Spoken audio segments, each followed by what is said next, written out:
இது பார்த்தீங்கன்னா நம்ம ஹால் டு கிச்சன் பார்ட்டிஷன் தான் இது. இது ஃபுல் அண்ட் ஃபுல் வுட்டன் கலரில் நம்ம சுற்றி ஃப்ரேம் கொடுத்து உள்ள சென்டரில் ஒரு ஒயிட் கலரு சின்ன ஒரு ரேக்ஸ் கொடுத்து பண்ணி கொடுத்துருக்குங்க. இது ஃபுல்லாக நம்ம டாப்பு அப்படியே சைடு ஃபுல்லாக கவர் ஆகிட்டு ஒரு ஹார்ஸ் டைப்பில் வர மாதிரி பண்ணி கொடுத்துருக்குங்க.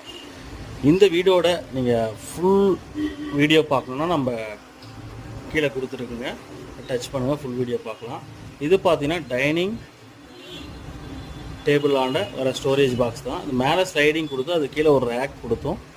நம்ம கீழே பார்த்தீங்கன்னா ஒரு 2 ட்ராஸ் கொடுத்தும் பண்ணி கொடுத்துருக்குங்க. இந்த ட்ராஸுக்கெல்லாம் பார்த்தீங்கன்னா நம்ம ஹேண்டில் இல்லாமல் நாப் டைப்பில் வச்சு கொடுத்து எல்லாமே சாஃப்ட் க்ளோசர் இன்ச்சஸோட வச்சு பண்ணி கொடுத்துருக்குங்க. ஸோ இது போல் ஹை குவாலிட்டி யூபிவிசி மெட்டீரியலில் உங்கள் வீடுகளுக்கு இன்டீரியர் தேவைன்னா நம்ம நம்பர் வீடியோவில் டிஸ்கிரிப்ஷனில் கொடுத்துருக்குங்க, காண்டாக்ட் பண்ணுங்கள்.